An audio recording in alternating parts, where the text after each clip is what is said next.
This is pretty interesting. We've got suit shorts. Of course. I got to bring it back out. The weather's still good. I'm going to keep it going. October, it's a beautiful day. What's up? One of the greatest Monday night games I can remember in the last 10 years. The dramatic, fantastic performances. I did not sleep. I'm wide awake. I don't want to give away the ending if you're waiting for the highlights, but spoiler alert. But no, there will be no spoilers. Okay, I'm going to give you a high five. I'm going to do it with my left hand. Yeah, that's a spoiler. A lot of that going on. I've been waiting for there to be a Southpaw back in the league, and looks like we've got one. AFC West showdown. Let's talk it because they put up the finishing touches on week 4. Kyle, take me to Denver. I think we should go, okay? Denver. Pat Mahomes, unstoppable. The Denver Broncos have lost 5 straight to the Chiefs. They wanted this one bad in front of that home crowd. After a couple of field goals? What? The Chiefs have the ball in the red zone. Is Pat Mahomes going to run it? Yes, he is. First rushing touchdown of his career. Nice and clean. The home fans giving it to him, but the Chiefs up all night on the sideline on the bench with Reed. Kansas City up 10-3. Royce Freeman with the ball in the red zone. This was nuts. He thought he got stopped. He thought he got stopped again. He would not stop. We have a touchdown. The replay is not real kind to the Kansas City defense, who were gritty at the end of the game, but here they got him completely boxed in. This should be a tackle for a loss. The linemen don't give up, neither does he. And now they're going to re-box him. They're going to box him again, and we have an unboxing, like people buying technology on YouTube. Royce Freeman gets through 2 boxes, gets in the end zone. Third quarter, Chiefs trailing 13-10. This is the throw of the night. Mahomes, don't throw it late over the middle. Yes, you should. Travis Kelce, 29 yards. You fans thought he was over the line of scrimmage. The refs did not. Great throw, super arm strength. Why you turn on the TV? Kyle, you never roll left and throw right. Do it. That's what they say. But 3 plays later, they're stalling in the red zone. We're going to try to get to Demarcus Robinson. Incomplete. Look who was that on the coverage for a second, if you don't mind. That's Pac-Man Jones. Yeah. Wearing Champ Bailey's 24. On the coverage, guys, they do not get it. Chiefs get a field goal. It's a 13-13 slugfest until Phillip Lindsay fights. Man, he runs so hard. I love that, Phillip Lindsay. 1-yard touchdown. The Broncos, who came to fight, are up 20-13. Fourth quarter, Chiefs down 10, guys. It's a 4th and 1 in their own territory. They pass. The young man, Mahomes, goes to Hunt, who was a monster. Kareem Hunt was all night. They moved the chains, but still down 10 in the fourth quarter. Is this their first loss? Did they finally bleed? No! Oh, what a play this was. Travis Kelce catches the short pass, but watch the replay. This was, watch Von, he almost, if he gets his arms up, he will pick this and run with it. The arms get down, he is going the other way. This could have changed the whole game. Game advances, Chiefs get within 1 score. After a Chiefs defense 3 and out, next Chiefs possession, now trailing 23-20. Von's got him. Get out of there. What just happened? Tyreek Hill got a first down, but we have to see the replay because we had a little bit of showmanship. Get out of the way. Von's got your Heath signature. Go. He goes left-handed. Bruh. He throws left, bleeping, handed. Bruh. No laces, no spiral, no problem. First down, Von can't believe it, but they're still down 3. Couple of plays later, we got a 2nd and 30. This is the one that was insane. Look out. Oh, look at that frozen rope. This is the one straight. Demarcus Robinson, 23 yards. Get on the ball, get on the ball. Mahomes looking. Controversy with this play. Stay tuned, we'll show you. Big play to Demetrius Harris, 35 yards. But look, guys, on the replay, Broncos fans are freaking out, and well, they should. Look at the play clock at the top of the screen. 0-0 should have been a penalty. They didn't call it. Vance Joseph very upset afterwards, led to a huge play. Now we're knocking on the door. Now Kareem Hunt, 2 plays later, kicking that door down. Touchdown. 4-yard touchdown, and the Chiefs are up. They have come back from a 10-point deficit at Mile High. It doesn't happen. Mahomes did it. Case Keenum, this is your moment. Less than a minute to play. Who's he looking for? Where's Stephon Diggs? He's not there. But Jeff Hireman is. 36 yards. The Broncos are going to steal this thing. They're knocking. They're down 4. Field goal will do nothing. They got to get in. So who do you go to? Go to your veteran wide receiver, big play guy, Demaryius Thomas. You got him. That's it. Watch the replay. You got to make that throw. Broncos fans, I mean, you got to hit this one, right, Nate? You got to hit this. Listen, as much as you pay Case Keenum, you brought him there to make that throw. Nate, you couldn't have said it better. They could not connect. So we have a 4th and 10. We have a mile-high miracle. What do? Do we have a miracle? Cortland Sutton, we got it. The ball's on the ground. The game is over. What happened? He tried to lateral it. They called a hook and ladder, and they got the hook. They couldn't get the ladder, so they get the loss. An exhilarating game, an amazing win for Kansas City. 27-23. Patrick Mahomes throws one touchdown, and it was enough on the road. Let's hear from the second-year phenom after another win. I love this team and just how we fight. I mean, we hadn't necessarily been tested in this situation yet, and it just showed that every phase of the ball, special teams, defense, and offense, that everybody can step up and everybody can make plays. And I knew we had it, and I'm glad we got to show it for everybody else, and we're going to keep it rolling as the season goes. Calm, collected, and dealing out there after struggling at times early in the game, facing some adversity there. Mahomes found another gear. He just went to a place, made it happen there in the fourth quarter. And on the other side of the ball, a tough loss for those Broncos. Let's send it over to Von Miller on the challenge of stopping Mahomes. It's tough. He's fast. He's fast. We got to get him down. That's just, plain and simple. He's pretty fast, run all day, by time, and especially to the right, deep. I'm talking about 20 yards deep, and then throw the ball 40 yards. So he's a great quarterback. He did a great job tonight. High words for one of the best to do it. The Broncos offense wasn't able to get much going after they took a 10-point fourth quarter lead. Let's go back to the Chiefs, though.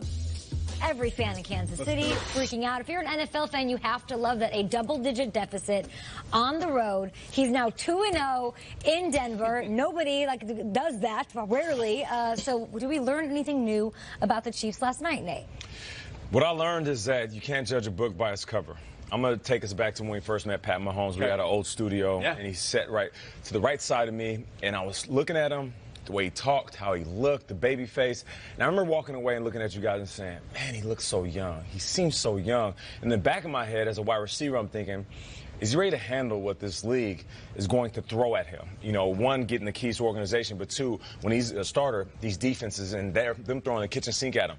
So I say that because he can't handle it. You can't judge a book by how it looks. Now, speaking of books, beginning of the season, you're seeing every single gadget play that they have. You got guys flying in motion, Tyreek Hill, Travis Kelce, all the little plays that they have within this playbook. What stood out to me last night, to answer your question, Kay, is that they could win the traditional way. I think there was a part of everybody who wanted to pick at this offense and say, eventually they're going to catch up to this gadget offense. It's a flash in the pan, and they're going to stop this one day. Look at this play right here. Defense rushes forward, empty backfield. This is old school football. He just decided to keep it. He scores a touchdown. Could be 1981. That's it, 1981 or 2018, and that's what I mean by opening up this book. The plays that catch your eye are the glamorous ones with all of the mixes and motions, but the plays that stand out to me is when they need to go old school, traditional football like we're seeing right here, him getting outside the pocket and saying, let me just make a play.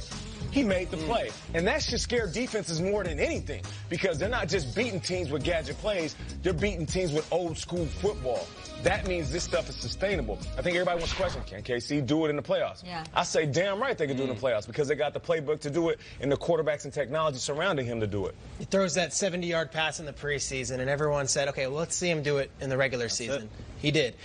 He had all these games the first 3 weeks. They said, okay, let's see him do it on national TV. He did. They said, let's see him do it on the road in an actual hostile environment. He did. And most importantly, let's see him do it with his back against the wall, with adversity, down 10 in the fourth quarter. And he did. I was blown away by the way he handled adversity last night. You can't find a more hostile environment than Denver. You can't find a fan base that hates another fan base more than the way the Broncos fans hate the Chiefs.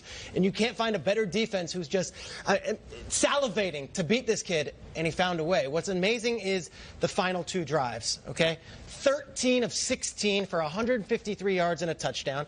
Every single third or fourth down conversion was converted. They went 3 of 4 on third down, and the one time they had to go to fourth down, they got it. And if you want to really take a look at this, I haven't seen this on Twitter or nothing. This might be the meme. Let's go to this play. 3rd and 6, 11 minutes left, fourth quarter. They're down 10. Mahomes goes back and converts what looks to be a first down. Okay. There's a penalty called on our man, Laurent Tardif, all right? Duvernay Tardif. Watch Mahomes' reaction. Because you're down 10. It's now going to be 3rd and 16 on the road in the fourth quarter of the biggest game and the biggest moment on national TV. That's the face of our fearless leader. A smile saying, oh, wow, you called a holding? We've got to go now 16 yards on 3rd down. Okay, guess what happens next? 15 yards to Tyreek Hill. They convert the 1st down. They score a touchdown a few plays later. This kid is so calm, so cool. Yeah. He's unbelievable. And I sat with him last week before the Niners game, and what blew me away was just how cool he was. Wasn't in awe of the moment, certainly wasn't in awe of sitting with me, but more all the stuff that is coming at him. And yet, what did he do on his birthday?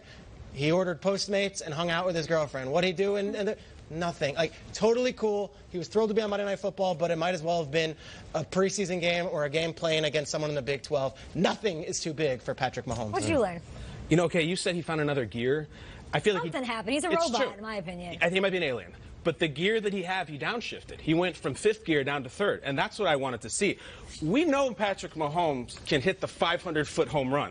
I want to see him lay one down the line and move the runner over. You know, the little things.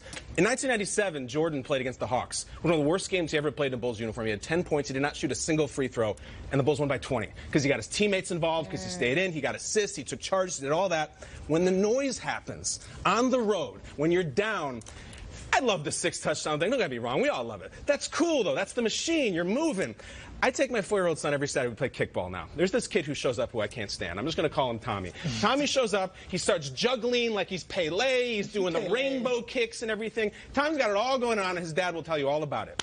They line up to play the game. Tommy's up to bat, and everybody's cheering. Tommy kicks the hell out of it, runs to 3rd base. Tommy runs he can't, when the noise is going, he doesn't know what the hell he's doing. My kid can't kick that for run to 1st. My point is, last night, Patrick Mahomes ran to 1st on a single. We know he can hit the big bomb. I want to see him make the small play, because that's the one he'll need again in January. That's when he'll need against the Patriots or whoever it's going to be. He ain't throwing 6 touchdowns. It's the little plays, and he's got that in him, too. We'll dig into the defense later, obviously, still an issue for them, but they did rise to the occasion at certain points when you're talking about the team mentality and sort of everybody galvanizing around Patrick Mahomes. Not lost on me is Kareem Hunt's impact in this game. But that's another question. I feel like I was getting all over Twitter. Obviously, I like to do the fantasy football stuff. So is he not going to get going? Should I trade him? What's going on? You know, I went to Mizzou, so I'm sort of plugged into that area too. I'm reading, you know, local newspapers and stuff, and there, my brothers-in-laws are asking me about Kareem Hunt, you know, and I'm like, I don't know. I think they can get him going. I don't know if they're totally abandoning it. And he came to play 120 yards.